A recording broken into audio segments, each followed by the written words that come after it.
Most CEOs, they either ignore AI, they dabble in it just a little bit, or they totally are misusing it completely. And what is the result to that? They waste time, they waste money and opportunities. And then their competitors who embrace AI strategically, oh my goodness, they are passing them by. Hello, and welcome to the Influence and Growth Mastery Podcast, where high-performing CEOs and entrepreneurs learn to scale smarter. I'm Tanya Gossage, founder of Gossage Consulting and the Power Connectors. Right here, every week, you're going to discover the real strategies in referral marketing, authority building, and AI-powered automation to help you attract high-ticket leads and grow through smart connections, not cold outreach. Hey, today's episode is about something that's reshaping the way that we do business. It's AI for CEOs, avoiding costly mistakes that scale your business smarter. I'm Tanya Gossage, business growth strategist behind the Who Not How plus AI movement, helping CEOs simplify, scale, and succeed without burnout. Today, I want to talk about AI. It's not just a trend, it's a revolution. And if I seem excited today, I am. Number one, I love talking about AI. And number two, I just came off of a call where Dr. Breakthrough, if you don't know him, oh my goodness, he's a friend of Les Brown's. And we just did a smile challenge for 10 seconds, smiling, and then doing this smile challenge for 10 days and then challenging people to do it for 10 days. So I challenge you to smile for 10 seconds for 10 days and then challenge others to do the same. But back to this episode. So I feel really good is what I'm trying to say. But AI, it's not just a trend. It is a revolution. And like I say, I love AI. But here's the reality. Most CEOs, they either ignore AI, they dabble in it just a little bit, or they totally are misusing it completely. And what is the result to that? They waste time, they waste money and opportunities. And then their competitors who embrace AI strategically, oh my goodness, they are passing them by like crazy, passing them by. So today I want to walk through three biggest mistakes that CEOs are making, and more importantly, how you can avoid those mistakes to scale your business smarter than what they're doing, okay?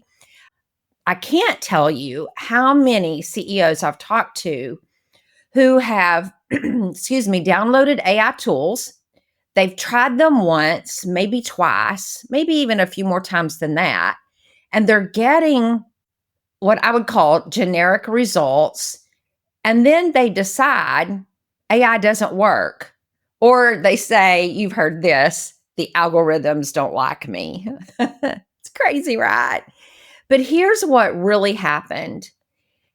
It wasn't that AI failed. It was the way that they used AI. AI is really smart, and I know you know that.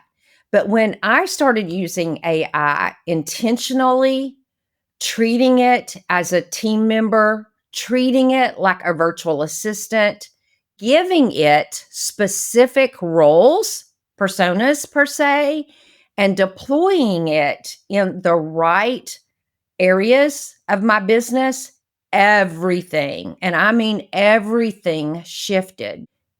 I saved countless hours, probably hundreds of hours, and you will save hours too. Trust me, you will scale faster with less expense. There will be things that you're paying for right now that you will get rid of. There may be additional tools, though, that you will find out about that can help you do more with less. Gosh, that made me think of something in corporate. We're all going to do more with less. Oh my goodness. Sorry, rabbit there. But I scaled faster with less expense. And I mean, I cut back a gazillion tools.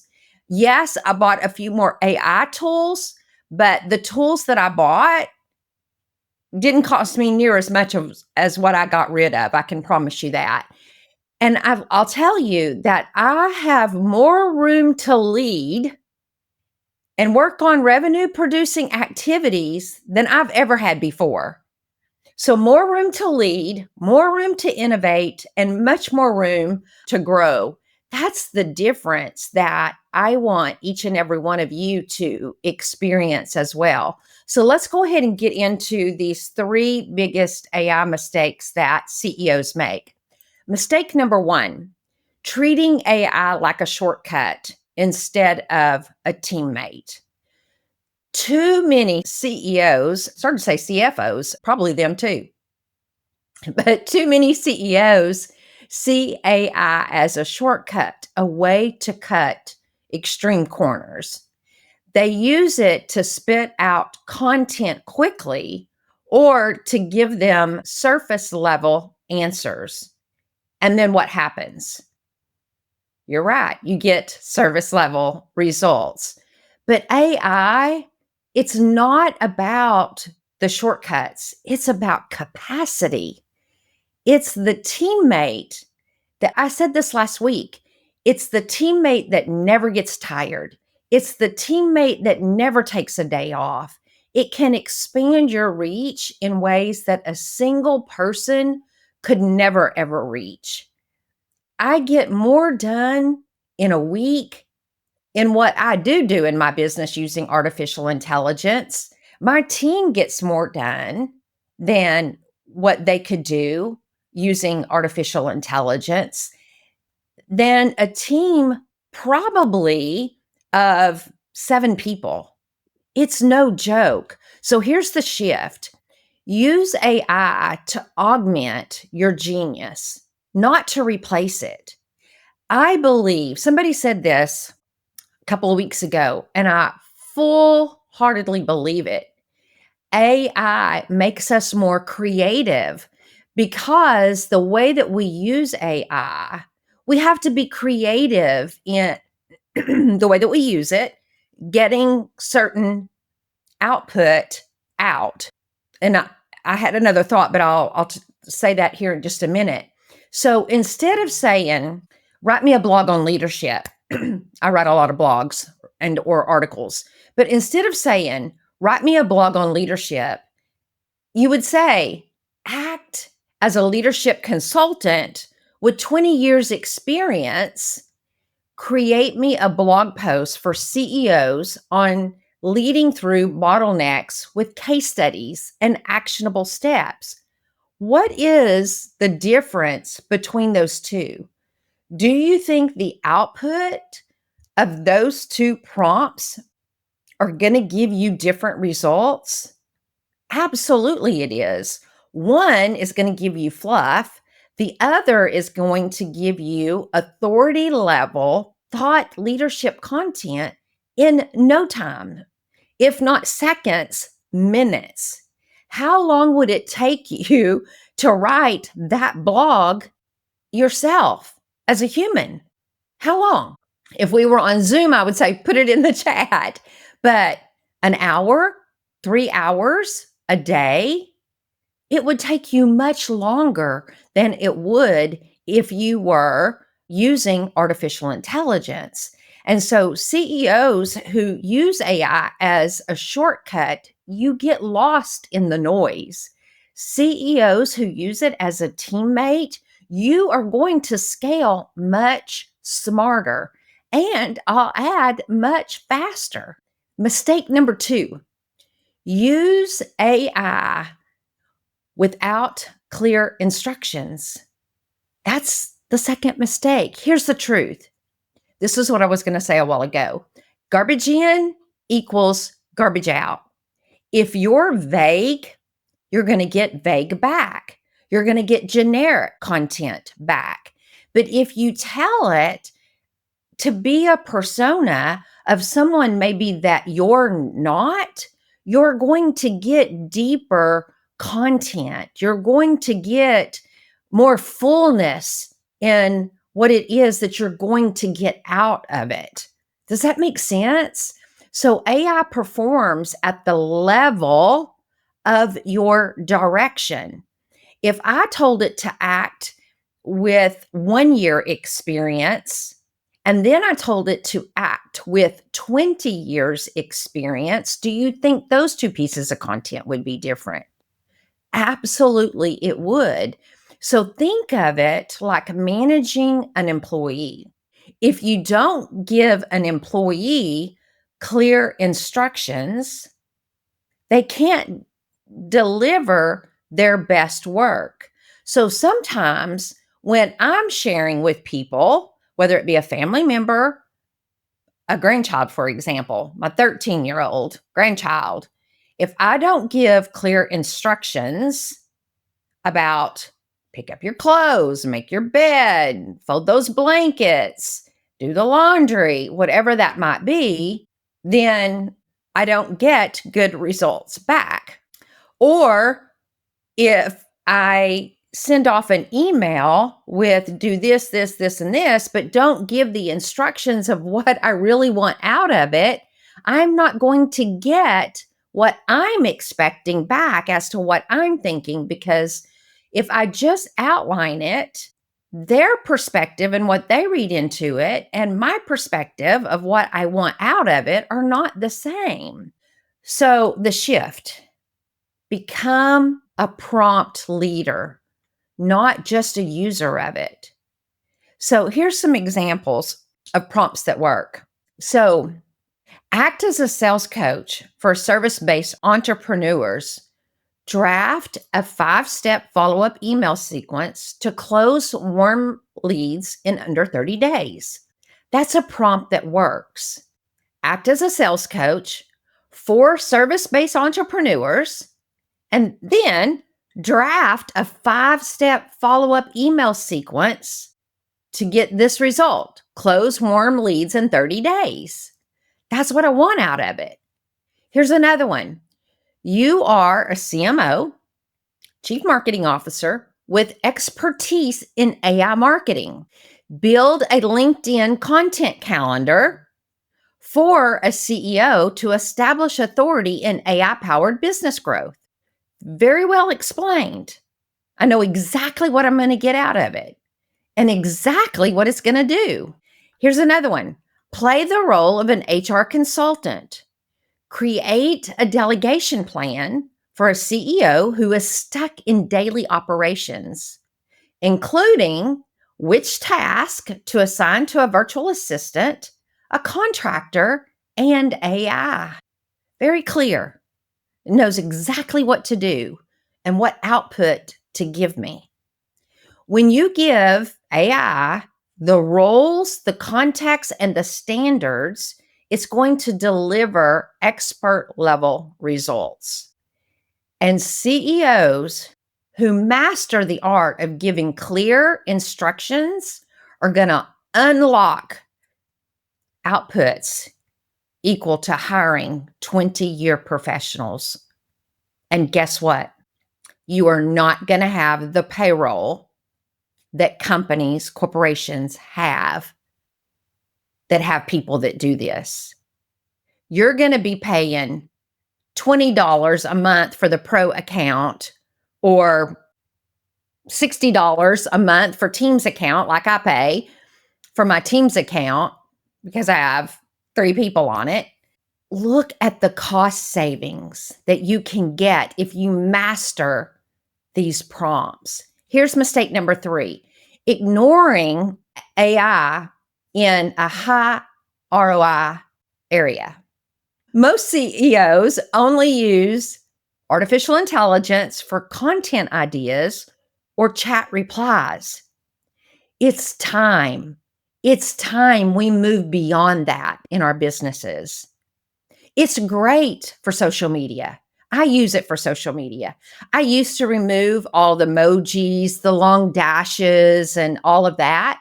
And now that I'm becoming certified in AI, I'm like, what the heck? People need to know I use AI. People need to know that I'm using AI to create this. Don't hide it. Show them. Show them. You should do the same. Remove them if you don't want them there. That's okay. But be smart. Be smart. I've told my team, remove those things. You'll see it in some and you'll see it taken out of some. Honestly, I don't like all those emojis. I love some. When I'm texting with my family, I use emojis. It shares how we feel. I am a feel good person. I am a positive person. I love emojis. And I like it in my content. I like it in my content when it makes sense, but I don't like it full of emojis. Okay, so let's move on from that. That's the shadow end of the pool, okay? Is using it just for social media or chat replies. The real return on investment comes when you integrate AI into all of your business systems. I think I shared last week, if you didn't listen to that podcast, I listed tons of things AI could do for you and ways that you could delegate to AI. And so, that's what I talk about a lot is, again, look behind me, lead like a CEO and network, lots of networking, delegate, lots of delegation, and use AI. Use AI a lot. So delegate to AI. Okay. High return on investment areas that we as CEOs, founders of our companies, and when I say CEOs, don't take me wrong here. I'm not talking about C-suite CEOs of corporations necessarily. I'm talking to you as an entrepreneur, you as the owner of your small business company, you as the founder of your network marketing company, you as your flower shop, you as whatever it is you're doing. If you're making money as a marketer, digital marketer, you're making crafts, you're doing whatever, you are a CEO. If you're paying taxes or earning income on a business, you're a CEO. That's the way I look at you. And so my talks are for you as a founder and a CEO of your company. So let's talk about workflow automation. AI can connect your tools, automate your processes, and keep your projects moving. Oh, there's a lot there. And even as an AI consultant, there's so much to learn. I still have a whole lot to learn. We in my business are still automating things. But here's an example. AI can handle your client onboarding automation. It can send contracts, welcome emails, schedule kickoff calls. It can do follow-up. It can do tons of things for you. But let's talk about follow-up systems for just a minute. Most revenue is lost because we fail to follow up.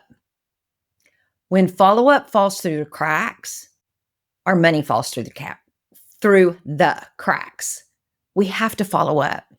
After a networking event, AI can craft personalized follow-up emails for every contact, saving you hours and build up trust.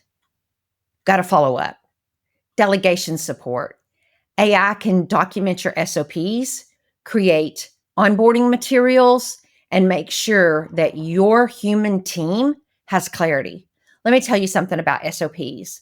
When I'm working and doing something in ChatGPT, yes, ChatGPT is the one I'm using, it will come back and it will ask me, it will recognize that I am creating a flow of something.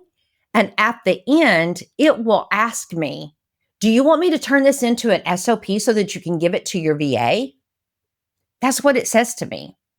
I need to go in and name my VAs and tell it what my VAs' names are so it can differentiate between the two and what they do.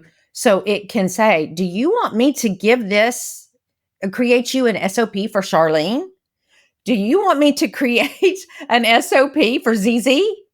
Do you want me to create an SOP for myself, Molly? Because Molly's Chat GPT's name.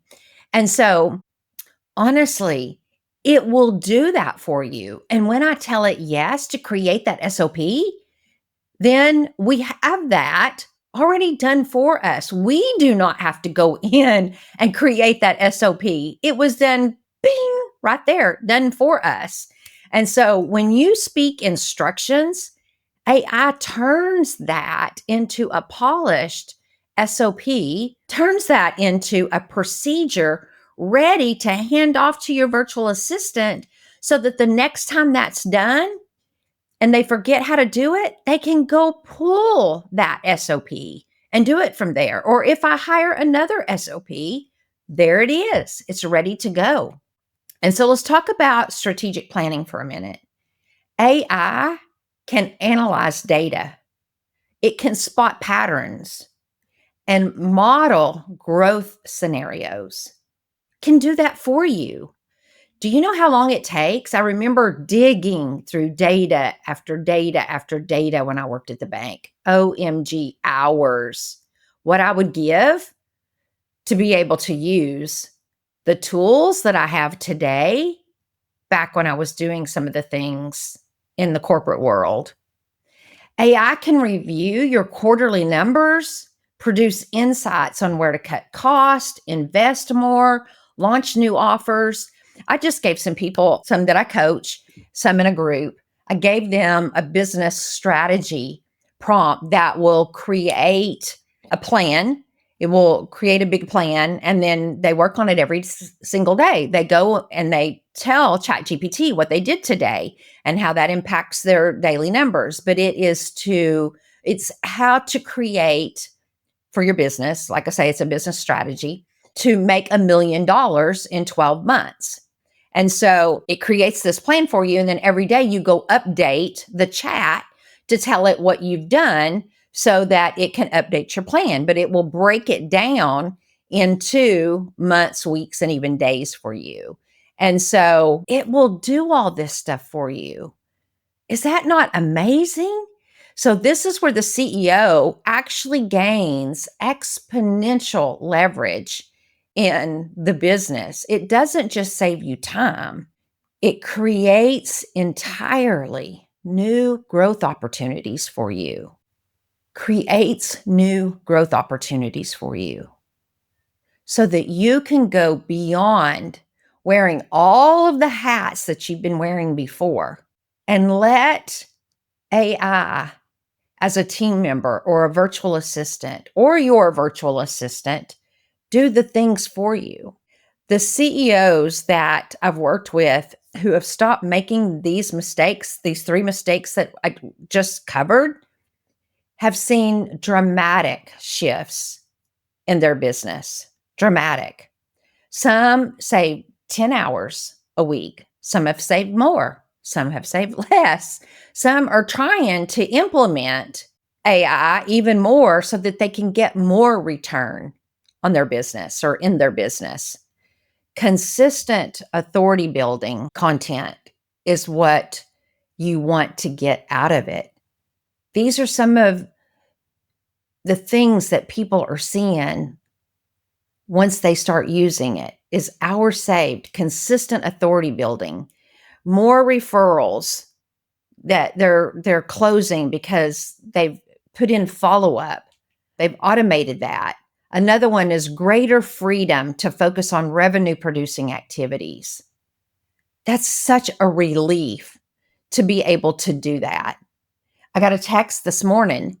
My daughter-in-law said, "Hey, can you take off Friday and come and keep the kids that morning, or keep the small kids for me in the morning until my mom can get to town, and then pick up the bigger kid at school in the afternoon?" And I said, "Well, actually, I have 2 very important meetings on Friday morning, and that afternoon I was going to get my nails done." So I was like, "Oh, dang. Really, I have plans, but I can reschedule those meetings if I need to. I'd be happy to, because that's the way I've worked my business is when things come up, I have things that can be moved.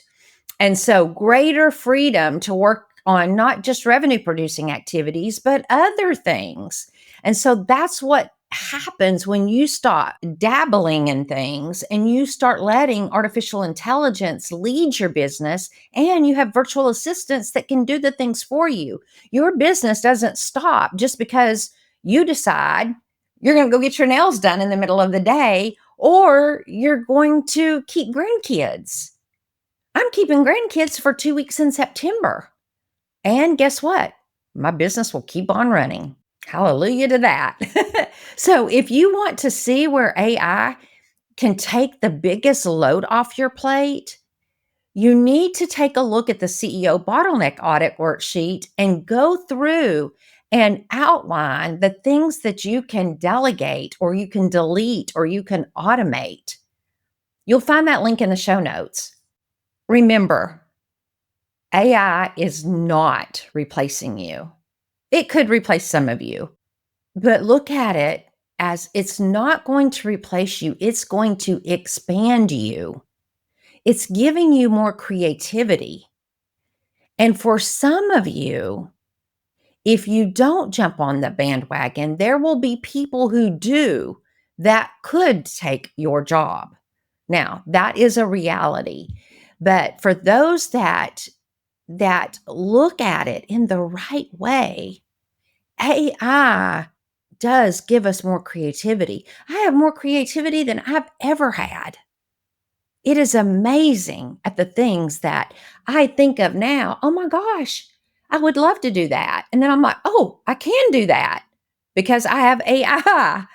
Things I've never been able to do, I can now do. It is beyond the most amazing thing ever. But if you use it the right way and you start today, you will be one of the ones that scale smarter. Get on this bandwagon while you can, and while it's easy, and while it's hot. And why not? Why not? Why struggle is what I ask. Sometimes I'm in conversations with people. My mom, I'll be like, why are people not doing this? My mom is doing it, and she is 78. She probably would whip me for telling you her age. But she wants to know more. She wants to know more. I hope to bring her in my business when she retires. I'm going to teach her more AI. I'm going to let her do things for me in my business. Anyway, thank you for tuning in this week. I'll see you again next week for more conversation on networking, delegation, using AI, leading like a true CEO. I know you will. This is one of my favorite times of the week, is having these types of conversations with you. Goodbye. Thanks for tuning in to the Influence and Growth Mastery podcast. If you're ready to attract high-ticket leads, scale with AI, and grow through powerful referral networks, visit my website, gossageconsulting.com. Don't forget to subscribe, leave a review, and share this episode with any CEO who is ready to simplify, scale, and succeed without the burnout. Until next time, stay influential and keep building smart connections that drive the real growth. See you soon.